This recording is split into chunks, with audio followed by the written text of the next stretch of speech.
Hello everyone, very welcome back और YouTube channel. आज का जो लेक्चर है वो बहुत ही बेनिफिशियल होने वाला है उनके लिए जो यूजीसी नेट की प्रिपरेशन कर रहे हैं और जिनका अभी भी रिजल्ट आया है तो हो सकता अच्छा नहीं आया है या हताश ना हो, उसके लिए फिर से प्रिपरेशन करना स्टार्ट कर दीजिए। और ये जो लेक्चर है ये हमारे एकेडमिक स्टूडेंट के लिए भी काफी ज्यादा इम्पोर्टेंट हो जाता है, क्योंकि हमारे मास्टर्स में भी ये जो वर्क है ये इंक्लूडेड आपको मिलेगा बहुत सारी यूनिवर्सिटीज के सिलेबस में।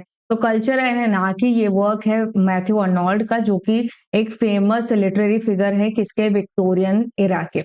ओके, तो इस वाले लेक्चर में हम कंप्लीट स्टडी करेंगे पूरे इस एस्से का। इनका इंट्रोडक्शन देखेंगे फर्स्ट ऑफ ऑल कि हम कल्चर एंड एनार्की है क्या।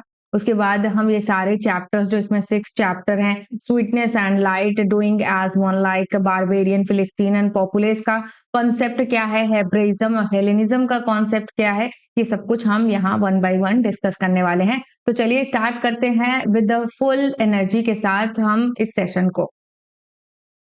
फर्स्ट तो हम यहाँ पे सबसे पहले ये समझ लेते हैं कि कल्चर और अनार्की है क्या, जिसके बारे में मैथ्यू अर्नोल्ड ने बात किया। क्यों इतना जरूरी हो गया उस टाइम पे कि हम कल्चर के बारे में बात करें, और ये अनार्की जो टर्म आया है ये क्या है और इसको इन्होंने क्यों इंक्लूड किया है। फर्स्ट ऑफ ऑल मैं यहाँ पे बता दूं कि कल्चर क्या होता है। कल्चर वो होता है जो हमारी नॉलेज से फ्लोरिश होके बाहर हमारे बिहेवियर में दिखाई देता है। हमारी इंटेलेक्चुअल ग्रोथ कितनी है इसको रिप्रेजेंट करता है। यानी कि हमारी सोसाइटी में जो भी चीजें चलती हैं वही हमारा कल्चर बन जाता है। समझ में आई बात? तो कल्चर ऐसा होना चाहिए, इनका कहने का मतलब है कल्चर ऐसा होना चाहिए जो इंटेलेक्चुअल ग्रोथ और मोरल इंप्रूवमेंट की तरफ लेके जाए। ओके, तो इन्होंने एक तरीके से क्रिटिसिज्म किया है जो मॉडर्निज्म आया है विक्टोरियन एरा में, कैसे लोग मतलब इंडस्ट्रियल लाइफ के पीछे भाग रहे हैं, उस पर इन्होंने क्रिटिसिज्म किया है। तो ये जो कल्चर है ये कैसे डेवलप होगा, तो इसका भी इन्होंने बताया कि ये सिंपल वे में डेवलप हो सकता है। आप एजुकेशन दीजिए और इम्फेसिस कीजिए किस लिए कि उनका एथिकल और एस्थेटिक डेवलपमेंट हो सके। एथिकल मतलब कि हमारा मोरल डेवलपमेंट, एस्थेटिक मतलब कि हम वास्तविक जो सुंदरता है, वास्तविक जो धरोहर है उसको पहचान सके और उसकी तरफ उसको विकसित कर सके, ऐसा हमारा डेवलपमेंट होना चाहिए। तो कल्चर को डेवलप करने के बारे में इन्होंने ज्यादा बात किया है। अब अनार्की क्या होता है? अनार्की वो होता है जब किसी देश में आप रह रहे हो तो वहां पर जब कोई रूल्स, लॉ एंड रेगुलेशंस नहीं होते, कोई गवर्नमेंट नहीं होती, कोई अथॉरिटी नहीं होती, तो लोग अपने मन की करते हैं। जिससे क्या होता है कि समाज में मतलब एक तरीके की जो व्यवस्था होती है वो डिस्टर्ब हो जाती है, डिसऑर्डर्स होना स्टार्ट हो जाते हैं, लोग एक तरीके का मतलब सोसाइटी का पतन होना स्टार्ट हो जाता है। जैसे कि अभी कोई इंसान की एक दिनचर्या होती है कि उसको रात में सोना है। अभी ये नींद ना हो तो इंसान पूरी तरीके से डिस्टर्ब हो जाएगा, राइट? खाने का एक टाइम होता है, एक टाइम पे अगर हमको उस टाइम पे खाना नहीं मिला तो हम ज्यादा दिन तक सरवाइव नहीं कर पाएंगे। ठीक ऐसे ही देश के बारे में होता है कि जहां पर कोई रूल्स एंड रेगुलेशंस नहीं होती है वो देश बहुत दिन तक सरवाइव नहीं कर सकता, एक दिन उसका पतन हो जाना निश्चित है। तो ये होता है anarchy, the lack of social cohesion and order which Arnold attribute to unchecked individualism, materialism and lack of cultural leadership। यानी कि जब लैक ऑफ सोशल कोहेशन यानी कि सोशल ऑर्डर्स नहीं होंगे, वहां कोई रूल्स एंड गवर्नमेंट नहीं होती, तो लोग इंडिविजुअल पे ज्यादा फोकस हो जाएंगे, अपने बारे में ही सोचेंगे और अपने मन का ही करेंगे। मेटेरियलिज्म लाइफ की तरफ ज्यादा भागेंगे, यानी कि पैसा मिल जाए, और एक होता नहीं कि हम सिर्फ बाहरी एक्सटर्नल दुनिया के पीछे भागने लगते हैं, हमारा कोई इंटरनल डेवलपमेंट नहीं होता है, और कल्चरल लीडरशिप का भी यहाँ पे पूरी तरीके से खत्म हो जाता है जब अनार्की होती है। ओके, तो कल्चर और अनार्की आपको समझ में आ गया होगा इस। नेक्स्ट देखिए, अबाउट द वर्क के बारे में हम डिस्कस करेंगे, यानी कि ये जो कल्चर एंड एनार्की है इसके बारे में जो पॉइंट्स हैं उनको ध्यान से पढ़िएगा, बिकॉज ये एग्जाम में आपसे पूछा जा सकता है।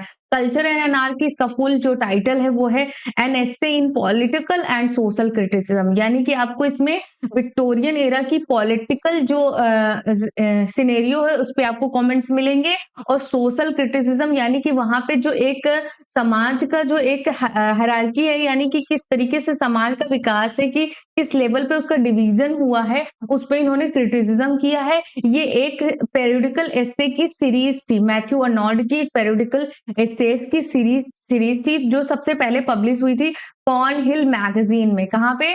तो कॉर्नहिल मैगजीन में 1867 से 1868 के बीच में वहां पे पब्लिश हुई थी एज अ पेरियोडिकल एसेज की सीरीज के तौर पे। लेकिन इसके फुल कलेक्शन के तौर पे अगर एक बुक के फॉर्म में ये कब पब्लिश हुई थी, तो ये 1869 में फर्स्ट पब्लिश हुई थी बुक के तौर पे, और इसका जो प्रीफेस है वो ऐड किया गया था 1869 को। तो ये इतने सारे पॉइंट्स आपको ध्यान रखने हैं, क्योंकि ये आपके एग्जाम पॉइंट ऑफ व्यू से काफी ज्यादा इंपॉर्टेंट होने वाले हैं। ओके, नेक्स्ट देखिए, हम जो बुक है उसका इंट्रोडक्शन समझ लेते हैं कि इस बुक में किस बारे में बात किया है।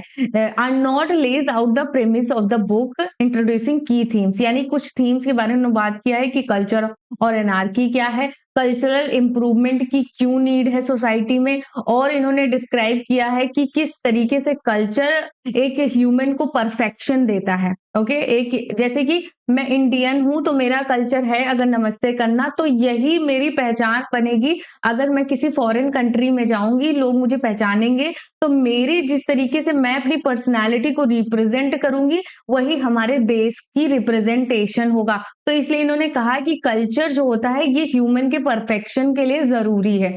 ओके, तो यानी कि इन्होंने इस पे ज्यादा फोकस किया है कि लोगों की मैटेरियलिस्टिक इंडस्ट्रियल जो लाइफ के पीछे भाग रहे हैं, उसके बजाय उनका इंटेलेक्चुअल और मोरल डेवलपमेंट हो। ओके, और इन्होंने इसके पे बहुत ज्यादा क्रिटिसिज्म किया है कि जो सोसाइटी है वो जो डिवाइडेड है, उसकी वजह से उनकी आइडियोलॉजीज भी डिवाइड है, यानी कि अमीर लोग और तरीके से सोच रहे हैं, और जो मिडिल क्लास है उनका एक प्रॉपर रूटीन है कि वो सुबह 9 बजे से निकले 8 बजे घर आ रहे हैं, वही उनकी व्यस्त रूटीन, यानी समाज से पूरा कटे हुए, उनका समाज में कोई कंट्रीब्यूशन नहीं है।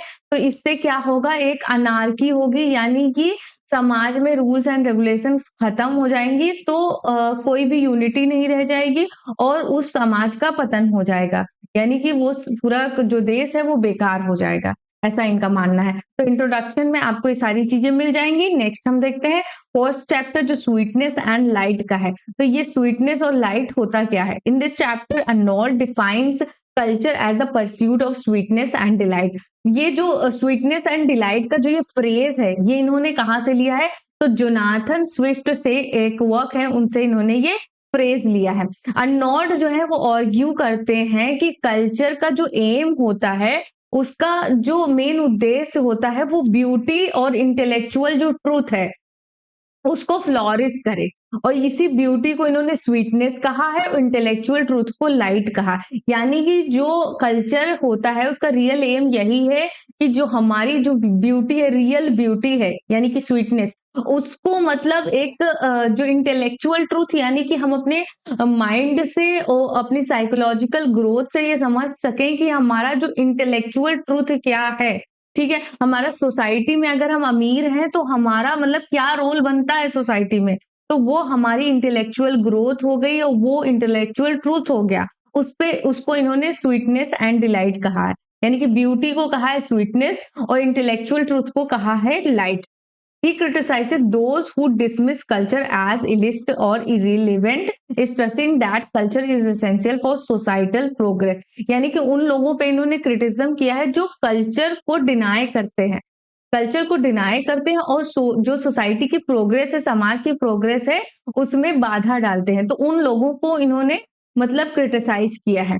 तो स्वीटनेस के बारे में आपको मैंने बता ही दिया। स्वीटनेस जो होती है वो रिप्रेजेंट करती है ब्यूटी को, ग्रेस को और एस्थेटिक एलिमेंट्स ऑफ लाइफ, यानी कि हम जिंदगी के वास्तविक सौंदर्य को देख सके, राइट। और लाइट को इन्होंने कहा है रिप्रेजेंट इंटेलेक्चुअल क्लैरिटी, यानी कि हम अंदर से हमारे लिए क्या सही है क्या गलत है उसको हम सोच सके, विजडम मतलब, और रीजन यानी तार्किक आधार पर हम सही गलत चीजों को जान सके। ट्रुथ, ठीक है? यानी लाइट किसको बोला है? Intellectual clarity, reason and truth को, और स्वीटनेस बोला है beauty, grace and aesthetic elements of life. Okay, Arnold जो है क्रिटिसाइज करते हैं materialistic values of Victorian society.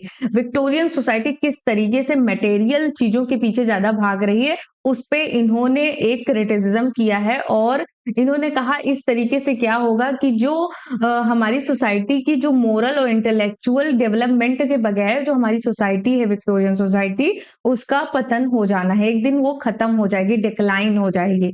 Okay, तो फर्स्ट चैप्टर क्लियर हो गया। यहाँ से इंपॉर्टेंट पॉइंट्स जो थे कि हमारा जो फ्रेज है कहाँ से लिया गया है, ये आपसे एग्जाम में पूछा जा सकता है। तो जोनाथन स्विफ्ट से ये लिया गया है, और आपको स्वीटनेस एंड लाइट को कैसे बताना है, तो ये भी आपको पता चल गया होगा। ओके, नेक्स्ट जो चैप्टर है वो चैप्टर नंबर 2 है, doing as one likes. Okay, तो ये क्यों बनता है?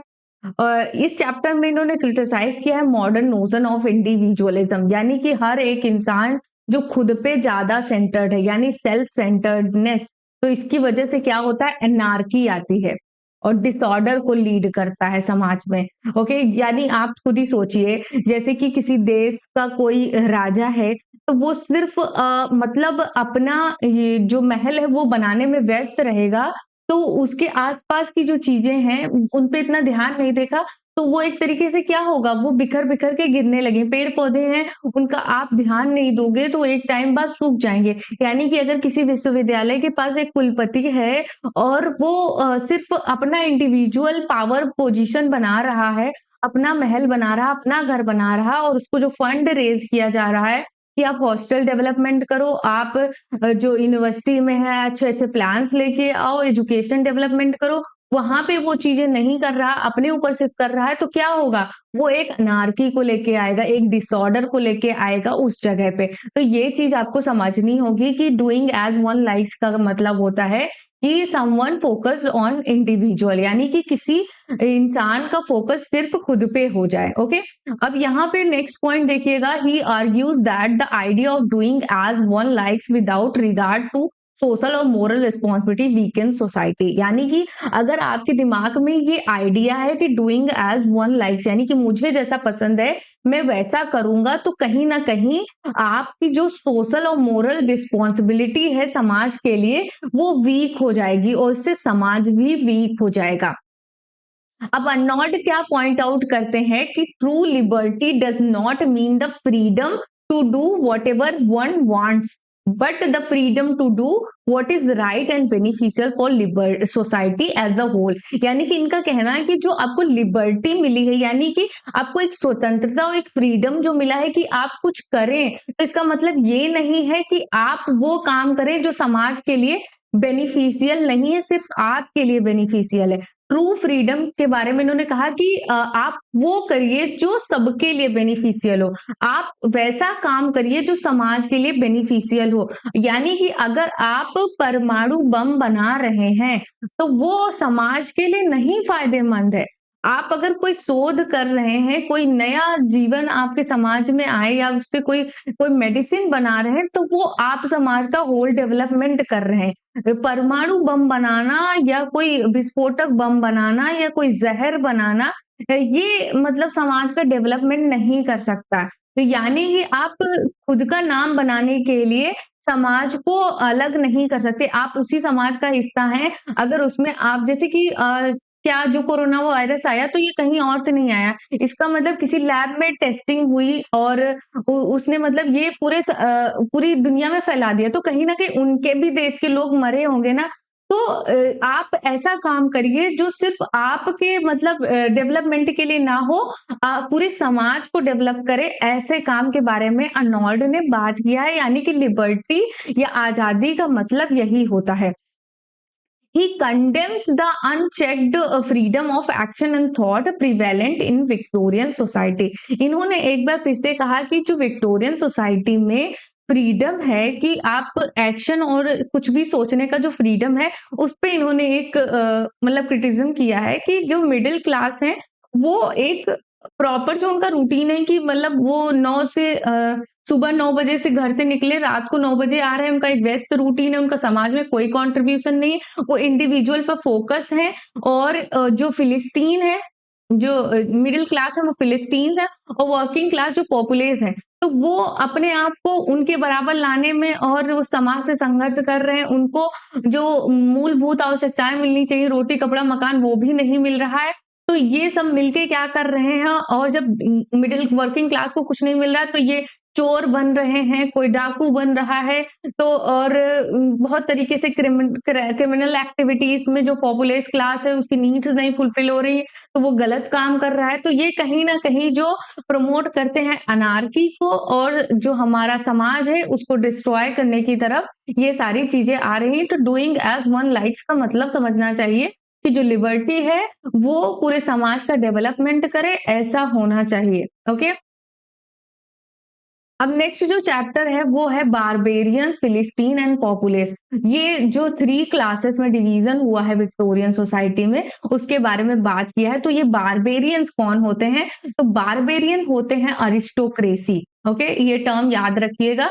अरिस्टोक्रेसी जिनके पास मतलब पावर होती है, पैसा होता है, सब कुछ होता है। ये समाज के सबसे ऊंचे तबके के इंसान होते हैं जिनके पास सब कुछ होता है। ओके, अब ये सबसे ज्यादा किसके पीछे भागते हैं? ये ट्रेडिशन यानी कि मॉडर्निज्म के पीछे ज्यादा भागते हैं और इंडस्ट्रियल लाइफ के पीछे ज्यादा भागते हैं। स्पोर्ट्स में ये लोग आगे होते हैं और ये सबसे ज्यादा फोकस करते हैं एक्सटर्नल ब्यूटी पर, यानी कि हम जैसे कि आजकल लोग देखो इंटरनल ब्यूटी कुछ भी नहीं है, अपना नाक खराब है तो नाक प्लास्टिक सर्जरी से सही करवा लिया। होठ समाज में नीड है कि होठ थोड़ा पफी हो तो उनको फुलवा लिया। लाइक आई लैशेस लोग करवा रहे हैं कि नकली आई लैशेस परमानेंट वो चिपका के, और नाखून आजकल देखिए, तो ये सब क्या है? तो ये सब क्या है? कोई नेचुरल ब्यूटी तो है नहीं, ये हमारी क्या है, ऊपर से सजा के रखा। तो ये सब हमारी एक्सटर्नल ब्यूटी है, फिजिकल ब्यूटी है, हम इसको सजा धजा रहे हैं, उस पे पोत रहे हैं, ये कर रहे हैं, वो कर रहे हैं। तो इनसे सबसे क्या होता है, ये इस सब के पीछे कौन भागता है भैया? जिसके पास पैसा होगा, उसको पता नहीं है कि हमको पैसा कहाँ लगाना है, समाज में कुछ कंट्रीब्यूशन देना नहीं, उसको ₹10 किसी और को देने पड़ जाएँगे, तो उसका खत्म हो जाएगा, है ना? तो वो मेंटालिटी ही नहीं है, वो अपब्रिंगिंग ही नहीं है। तो ये बारबेरियंस करते हैं। इनका ये इस तरीके से जब करते हैं तो इनकी जो इंटेलेक्चुअल ग्रोथ यानी कि विज़डम है, सोचने समझने का तरीका, इनका जो कल्चर यानी कि अब देखिए जिसके पास पैसा होता है तो हमारा इंडियन कल्चर है कि हम अच्छी तरीके से वेल ड्रेस्ड, हमारी साड़ी और सारी चीज़ें होती हैं, जैसे कि हमारा इंडिया बहुत सभ्य देश माना जाता है। लेकिन अब जिसके पास पैसा है तो उसकी इंटेलेक्चुअल जो ग्रोथ है वो कहीं न कहीं ब्रेक हो रही है, क्योंकि वो मॉडर्निज़्म के पीछे ज़्यादा भाग रहा है, फॉरेन इन्फ्लुएंस ज़्यादा हो रहा है उसपे और वो मोरल कल्चर अपना भूल रहा है। तो यही होते हैं बारबेरियंस, इनके बारे में इन्होंने बात किया है। अब फिलिस्तीन्स कौन होते हैं? फिलिस्तीन्स में देखिए जो वर्किंग क्लास होते हैं, मिडिल क्लास लोग, मिडिल क्लास लोग जो होते हैं, वर्किंग क्लास नहीं होते, इनको पैसा मिलता है, ये आराम से इन्होंने पढ़ाई-लिखाई किया, इन्होंने एक जॉब जॉइन कर लिया और सिर्फ़ अपने इंडिविजुअल डेवलपमेंट पर ये फ़ोकस हैं और ये मतलब कोई ये मटेरियल सक्सेस के पीछे ज़्यादा भागते हैं, यानी कि अगर इनको एक छोटी-सी जॉब मिल गई, तो इसमें इनको संतोष नहीं है। नहीं, मैं तो भैया आईएएस क्वालिफ़ाई करूँगा।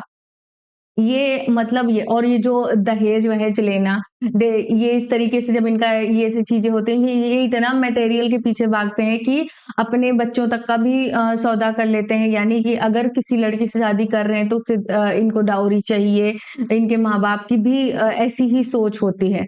तो ये होते हैं मटेरियल सक्सेस के पीछे ज़्यादा भागते हैं कि हमको अगर शादी में गाड़ी नहीं मिलेगी, तो समाज में ये नहीं जाना जाएगा कि हम अमीर हैं, हमारा लड़का इतना पढ़ा-लिखा तो उसको गाड़ी तो मिलनी चाहिए ना। तो ये मिडिल क्लास वाले होते हैं। इनका लड़का नौकर हो जाएगा सरकारी, भले चपरासी हो जाए, बट इनको 4 व्हीलर चाहिए, फॉर्च्यूनर चाहिए। मन हो तो कहो लड़की के माँ-बाप को ये लोग बेच के खा जाएँ। तो ऐसे होते हैं ये फिलिस्टीन्स मिडिल क्लास वाले और इनका एक प्रॉपर रूटीन होता है, सिंपल से ये अगर 25,000 की नौकरी पाएँगे तो अपने आप को बहुत बड़ा वो समझेंगे और समाज में कंट्रीब्यूशन के तौर पर कुछ भी नहीं है। और इंडिविजुअल डेवलपमेंट ज़्यादा फोकस होता है, व्यक्तिगत डेवलपमेंट हो कि घर 2 मंजिल का है तो 3 मंजिल का बन जाए और ये सारी चीज़ें इनके ऊपर ज़्यादा ये इस पे फोकस होते हैं। प्रैक्टिकल अचीवमेंट यानी प्रैक्टिकल लाइफ पे ज़्यादा फोकस रखते हैं कि और इनको सारा का सारा बस सिर्फ इंडिविजुअल डेवलपमेंट पे इनका फोकस होता है और किसी चीज़ पे नहीं होता। अपने बच्चे की ग्रोथ के लिए ये अपने बची हुई पूँजी जो ज़िंदगी भर से कमा के रखा है उसको भी दे देंगे घूस के तौर पर। तो प्रैक्टिकल अचीवमेंट पे ज़्यादा ये फोकस रखते हैं। बट इनके अंदर क्या होता है, ये एप्रिसिएशन ऑफ द आर्ट्स यानी कि जो आर्ट है, सौंदर्य है हमारे आस-पास जैसे नेचर है हमारा, तो ये अपने घर में तो बालकनी में बहुत पौधे लगाएँगे, 10 प 12-15 लगा लेंगे। लेकिन बगल में इनका एक कोई पेड़ लगा है तो सूख रहा है तो उसमें जाके पानी भी नहीं डालेंगे। पड़ोसी का पौधा सूख गया तो उसमें पानी डालने के लिए उसको बोलेंगे भी नहीं कि उस चला गया है तो कहीं पानी डाल दे वो, तो नहीं डालेंगे, वो नहीं करेंगे। तो ये सिर्फ़ अपने ऊपर फ़ोकस करते हैं। नेचुरल आर्ट को ये एप्रिशिएट नहीं करते हैं। एजुकेशन और एथिकल डेवलपमेंट जो है इसमें एजुकेशन के बारे में क्यों कहा? क्योंकि इन्हें ना जल्दी से जल्दी कमाने वाली जो भूख होती है, वो इनके अंदर ज़्यादा होती है। दैट्स व्हाई कि ये यही लोग स्कैम में ज़्यादा फँसते हैं। और एथिकल डेवलपमेंट तो होते ही नहीं है क्योंकि मोरल डेवलपमेंट हो तो इन्हें अपने डिसीजन चाहिए, क्या बोल रहे हैं, क्या कर रहे हैं, इस पे ज़्यादा इनका फोकस ना हो। इस तरीके से ये जो होता है ये जो सबसे इस पे ज़्यादा फोकस किया है फिलिस्टीन्स यानी मिडिल क्लास पे इन्होंने सबसे ज़्यादा फोकस किया है क्योंकि ये क्रिटिसाइज़ किया इनको अर्नोल्ड ने कि ये नैरो माइंडेड होते हैं। नैरो माइंडेड होते हैं जो कि कल्चर को रिफॉर्म करने के बिल्कुल अपोजिट लोग होते हैं। नैरो माइंडेडनेस यानी कि सोचने और समझने का दायरा है वो बहुत सीमित होता है ऐसे लोगों का, है ना? सिर्फ खुद पे फोकस होना, खुद के डेवलपमेंट में, अपने मतलब के लिए कहो किसी का कुछ भी करते, तो ये ऐसे लोग होते हैं। पॉपुलेस में हमारे वर्किंग क्लास आ जाते हैं, जो मज़दूरी करते हैं, जिनके पास पुअर्टी होती है, जिनके पास पैसा नहीं होता है, तो ये समाज में सबसे ज़्यादा इग्नोर किए जाते हैं, जिसकी वजह से क्या होता है, ये कुछ इल्लीगल एक्टिविटीज़ में ज़्यादा इन्वॉल्व हो जाते हैं, लाइक चोर बन गए, है ना? और कुछ क्रिमिनल एक्टिविटीज़ में और जल्दी से जल्दी इनके में भी पैसा कमाने की भूख होती है। तो ये एक तरीके से इनके बीच में जो ये बैलेंस नहीं है, ये तीनों ग्रुप्स हमारी सोसाइटी के, तो ये एक तरीके से अनार्की को प्रोवोक कर रहे हैं, अनार्की को समाज में लेके आ रहे हैं। अनार्की मतलब lack of rules and regulations और जहाँ पे lack of rules and regulations होंगी, वहाँ पे सोसाइटी खत्म हो जाएगी, समाज खत्म हो जाएगा, वो देश खत्म हो जाएगा। तो ये तीनों क्लासेस के बारे में बताया है, तो इनको as it is as a term इनको इनके बारे में क्या विशेषता है, किस तरीके के होते हैं, ये ऐसे ही आप लोग याद रखिएगा। जिनको लिखना है इसे, तो वो इसे नोट डाउन कर लें और अपने एग्ज़ाम में लिखेंगे, तो बेहतर अचीव करेंगे मार्क्स, ओके? नेक्स्ट जो चैप्टर 4 है उसको देख लेते हैं, हेब्रिज्म एंड हेलेनिज्म। ये 2 कॉन्सेप्ट इन्होंने दिए हैं इनको। This is one of the most famous chapter of the book. ये बहुत ही ज्यादा इंपॉर्टेंट चैप्टर है। यहाँ पे इन्होंने 2 डिफरेंट तरीके के जो कॉन्सेप्ट्स हैं उनके बारे में इन्होंने बताया है किस तरीके से ये हमारी लाइफ और थॉट से रिलेट करते हैं। हेब्रिज्म रिप्रेजेंट मोरल स्ट्रिक्टनेस यानी कि अपने ऊपर एक स्ट्रिक्टनेस लगाओ, मोरल यानी नैतिक जो बंधन होता है, सेल्फ डिसिप्लिन में रहते हैं ये लोग और फोकस ऑन डूइंग राइट यानी कि ये सब कुछ अच्छा करने पे ज्यादा फोकस होते हैं। तो Arnold associate Hebraism with the religious and moral tradition of the Old Testament and Protestantism. Okay, तो ये हैब्रिज्म वाला ग्रुप जो होता है ये बहुत ज्यादा अच्छा होता है। Hebraism emphasis obedience to moral law and the separation of individual desires. Okay, यानी कि ये मतलब समाज की जो मोरल लॉ है यानी कि जो नैतिक नियम है उन पे तो ज्यादा फोकस करता है, लेकिन ये जो इंडिविजुअल डिजायर है यानी कि हमारी अपनी भी कुछ डिजायर्स होती हैं उनको उनसे ये सप्रेस्ड होते हैं। ठीक है, तो हेब्रिज्म का मतलब ये समझिए अच्छे पर्सन्स होते हैं, मतलब अपने ऊपर सेल्फ डिसिप्लिन रखते हैं, मोरल रिस्ट्रिक्शनेस रखते हैं और मतलब जो राइट है उस पे करने पे ज़्यादा फोकस रखते हैं। लेकिन जो मतलब इंडिविजुअल डिज़ायर है उससे भी कहीं न कहीं ये सप्रेस्ड होते हैं। हेलेनिज़्म क्या है? तो हेलेनिज़्म रिप्रेजेंट इंटेलेक्चुअल क्यूरियोसिटी यानी कि हमको अंदर से कुछ जानने की इच्छा होना, pursuit of beauty and love the reason and inquiry यानी कि ये रीज़न और इंक्वायरी पे ज़्यादा फोकस रखते हैं यानी कि जो कुछ भी है वो तर्क की कसौटी पर सही होना चाहिए, ऐसा इनका मानना है। ये ऐसा जैसा मतलब यूनिवर्स में जैसा बोला गया है या फिर जो कंटेम्परेरी तौर पे बोलते हुए चले आ रहे हैं कि ये चीज़ राइट है, ये चीज़ रॉन्ग है, उस पे ये क्वेश्चन करते हैं। कौन? हेलेनिज़्म वाले ग्रुप पे। हेब्रिज़्म वाले तो नहीं मानते, ये तो जैसा है वैसा एक्सेप्ट कर लेते हैं। बट हेलेनिज़्म वाले जो हैं, ये इस चीज़ को कहते हैं कि नहीं, जो इंटेलेक्चुअल क्यूरियोसिटी के तौर पे के रीज़न के तौर पे खरा उतरेगा, हम उसी को सही मानेंगे। Hellenism is associated with Greek culture, Greek culture से एसोसिएटेड है, which Arnold sees as fostering artistic and intellectual freedom, जो कि इंसान को आर्टिस्टिक और इंटेलेक्चुअल फ्रीडम को बढ़ाने में मदद करता है। तो हेलेनिज़्म और हेब्रिज़्म का कॉन्सेप्ट आपको समझ में आ गया होगा चैप्टर 4 में। अब ये जो चैप्टर 5 है इसको देखिए। पोरो ओनम ईस्ट नेसिक नेसरियम वन थिंग इज नीडफुल, इसका मतलब है, ठीक है। तो ये क्या है? अर्नोल्ड ने इस चैप्टर में बोला है, emphasizes that one thing necessary for better society is culture, यानी कि किसी भी सोसाइटी के डेवलपमेंट के लिए सबसे ज्यादा जरूरी है कि कल्चर, यानी कि हम जहां कहीं भी रह रहे हैं उसकी एक आइडेंटिटी होनी चाहिए कि हमारे रहन सहन का स्तर कैसा है, हमारा खान पान कैसा है, हमारी गवर्नमेंट कैसी है और हमारी सोसाइटी का स्ट्रक्चर कैसा है। ओके, तो ये इन्होंने कल्चर की बात किया है कि किसी भी सोसाइटी में सबसे ज्यादा जरूरी चीज कोई है तो वो है culture.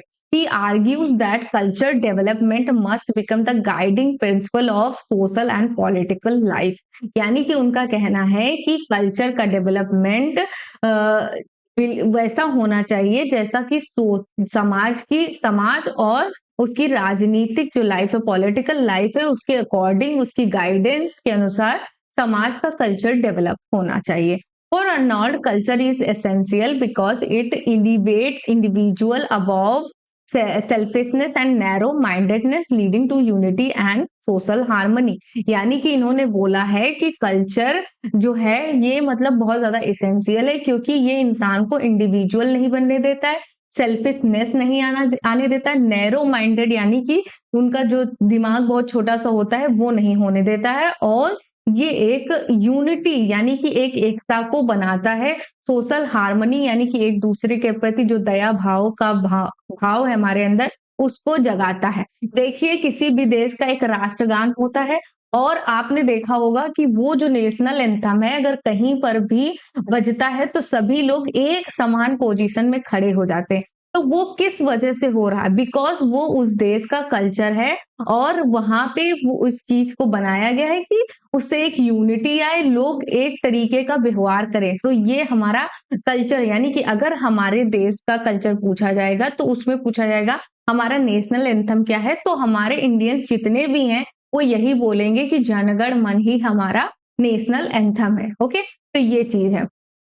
He asserts that the state has a role in promoting culture, especially through education and moral leadership. उनका ये कहना है कि जो स्टेट्स होते हैं उनका ये दायित्व होना चाहिए कि वे कल्चर को प्रमोट करें। देखिए अब हमारा सेंट्रल गवर्नमेंट तो ये बना दिया कि हमको एक जनगण मन मतलब हमारा राष्ट्रगान है। अब अगर स्टेट ये चीज नहीं माने, स्कूल्स में जो ये चीजें ना लेके आए, बच्चों को ना बताए, क्योंकि बहुत सदियों पहले जनगण मन को रजिस्टर किया गया था कि ये हमारा राष्ट्रगान है। अब अगर आज की जो न्यू जनरेशन आई है उसको नहीं बताएंगे हमारे स्कूल से टीचर, तो उनको कौन बताएगा कि हमारे देश का जो राष्ट्रगान है वो जनगण मन है। तो इन्होंने कहा कि स्टेट्स जो होते हैं उनका ये दायित्व होना चाहिए कि वो कल्चर को प्रमोट करें, स्पेशली किसके थ्रू? तो एजुकेशन के थ्रू, जिस और मोरल लीडरशिप, यानी मोरल लीडरशिप कौन लेके आए? जो टीचर्स हैं, right. Arnold critic the middle class obsession with political and economic freedom as distraction from the moral importance of pursuit of culture. तो इनका कहना है कि जो मिडिल क्लास सोसाइटी है उसका जो ऑब्सेशन है किस पे सबसे ज्यादा, वो जो अपना डेवलपमेंट, इंडिविजुअल डेवलपमेंट करता है, वो किसी तरह जो इंडिविजुअल डेवलपमेंट पे ज्यादा फोकस होता है, मतलबी होते हैं वो लोग, तो वो किसी ना किसी तरीके से डिस्ट्रैक्ट हो जाते हैं जो इम्पोर्टेंट है कल्चर की। ओके, तो इस तरीके से फिफ्थ चैप्टर हो गया। चैप्टर 6 को देखते हैं, आवर लिबरल प्रैक्टिशनर, जो इनके बारे में बात किया है। ये फाइनल चैप्टर में इन्होंने बोला, not turns his attention to the political sphere particularly the liberal politician and thinker of his time. Okay, अपने टाइम के जो पॉलिटिशियन एंड थिंकर हैं और जो लिबरल के बारे में बात करते हैं, लिबरल मतलब उदारता, तो इन्होंने क्रिटिसाइज किया है एक यहाँ पे पॉलिटिशियन है लेसिस फेरे। लेसिस फेरे को इन्होंने क्रिटिसाइज किया है पॉलिसीज ऑफ लिबरल, और इनका ये जो लेसिस फेरे हैं ये प्रायोरिटाइज करते थे इकोनॉमिक फ्रीडम और इंडिविजुअल राइट्स के, इंडिविजुअल राइट्स को ये प्रमोट करते थे। इकोनॉमिक फ्रीडम यानी कि हमारी जो आर्थिक स्वतंत्रता है, ठीक है, वो, और इंडिविजुअल राइट यानी कि हम जो चाहे हमारे स्वायत्त जो अधिकार हैं, उनके व्यक्तिगत जो राइट्स हैं उसके बारे में ये ज्यादा प्रमोट करते थे, इस बजाय इसके कि importance of culture and moral development. लेकिन ये कल्चर और मोरल डेवलपमेंट को बिल्कुल नेग्लेक्ट कर दे रहे थे, सिर्फ इकोनॉमिक फ्रीडम और इंडिविजुअल राइट्स के बारे में बात करते थे। कौन? लेसिस फेरे। तो इनको क्रिटिसाइज किया है किसने? मैथ्यू अर्नोल्ड ने अपने 6th चैप्टर अवर लिबरल प्रैक्टिशनर में। Arnold argues the liberalism with its emphasis on doing as one likes leads to anarchy and undermines social cohesion. Okay, तो अर्नोल्ड ने यहाँ पे कहा है कि जो लिबरलिज्म होता है, यानी कि आप अगर किसी को बहुत वो जो स्वतंत्रता मिलती है बहुत ज्यादा कुछ भी करने के, डूइंग एज वन लाइक्स, वो क्या करता है? एक अनार्की को लीड करता है। यानी कि समाज में जो बैलेंस होना चाहिए कि आप किसी को कोई चीज दे, जैसे कि हमारे में अगर कोई संविधान में कोई चीजें बनी हैं तो उसका मतलब हमारे समाज में कोई चीज, हमारे संविधान में अगर कोई बुराई है तो उसका मतलब हम उस पे उस संशोधन भी होता है, राइट? तो वो रूल्स एंड रेगुलेशन में जो बैलेंस होता है कि हमारा अधिनियम बना हुआ है और समाज में किसी को नहीं पसंद आ रहा तो उस पे जाके वो अधिनियम का संशोधन भी कर सकता है अपने मतलब बात रख के।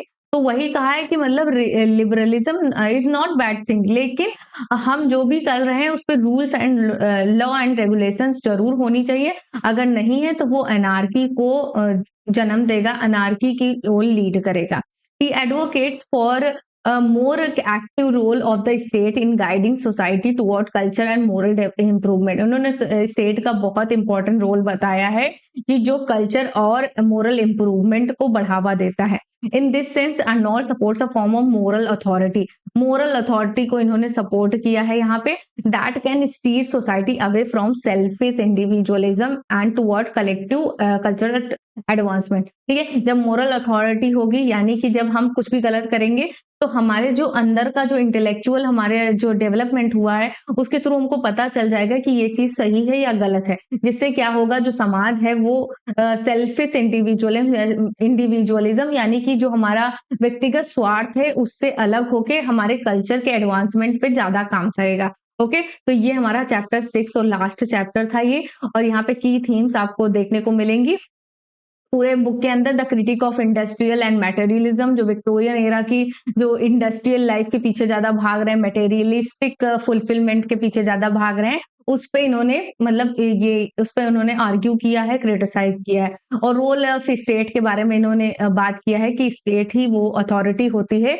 जो कल्चर को आगे बढ़ा सकता है, उसका और भी जनरेशन टू जनरेशन वो उसको प्रमोट करता है एजुकेशन और मोरल गाइडेंस के through. Balance of हेब्रिज्म and Hellenism, इस पे इन्होंने कहा कि इंटेलेक्चुअल क्यूरियोसिटी के साथ साथ आप मतलब कि मोरल डिसिप्लिन, इन दोनों को बैलेंस करके रखें, यानी कि हेब्रिज्म और हेलेनिज्म दोनों को बैलेंस वे में रखें, तब तो आप वेल राउंडेड कल्चर डेवलपमेंट कर सकेंगे। इंपॉर्टेंस ऑफ यूनिटी, यानी कि जब यूनिटी के बारे में बात किया है कि जो हमारे समाज में तीनों क्लासेस हैं और उनकी जो आइडियोलॉजीज हैं वो डिफरेंट डिफरेंट है, तो वो अगर सब मिलके एक यूनिटी में होके काम करेंगे और समाज में उनका अपना थोड़ा थोड़ा कंट्रीब्यूशन करेंगे तो वो एक तरीके से समाज में एक अच्छा इम्पैक्ट आएगा और अच्छी तरीके से सोसाइटी कल्चरल फ्लोरिश होगी। ओके, इस तरीके से हमारा जो लेक्चर है यहाँ पे कंप्लीट होता है। थैंक्स फॉर वॉचिंग, आपने लास्ट तक देखा, और ये जो लेक्चर है बहुत ही ज्यादा इंपॉर्टेंट था, तो इसको प्लीज ऐसे मत कंसिडर कीजिएगा कि